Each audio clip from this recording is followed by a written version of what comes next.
we fall short in the application of the Word of God because a number of us have taken it to be one-dimensional. The Word of God is multidimensional. There are principles that come by the Word of God, and in your application, you might not need to apply only this one principle. That there are principles that will accompany other principles, yet when you have received the revelation or you have received the prophecy, it will come as an instruction to do one thing.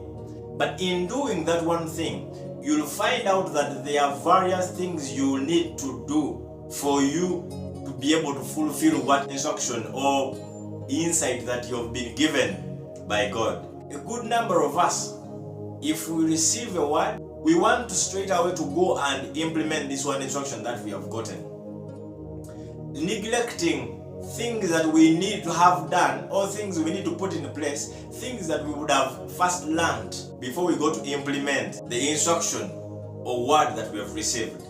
In Matthew chapter 3, John was refusing to baptize Jesus. Jesus told him that he ought to do all righteousness, that this is something he also needed to do to fulfill part of the obligation of righteousness for him to be able to start his mission. He needed to take that step for him to go into the ministry because it is John that had opened the door for him. In Luke 11 from verse 37, the Pharisees came and invited Jesus for a dinner.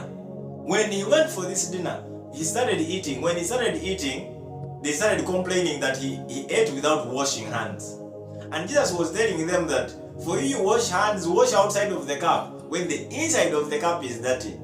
But for Jesus, the point he was trying to make that you need to wash the inside and the outside as well. He wasn't justifying his not washing hands. That there are things that you do which are principles, but you have neglected certain other principles. Sometimes it will make you look like what you are doing is not according to God's will, even if it's the direct principle from God.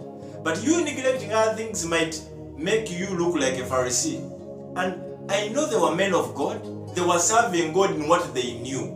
But now we look at them and Jesus calling them hypocrites just because they were neglecting some things.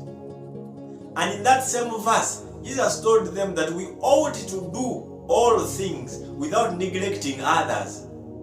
You ought to have done everything without choosing and picking on what to do. So in this walk with God, in this walk of understanding and growing into the Word of God, you need to know that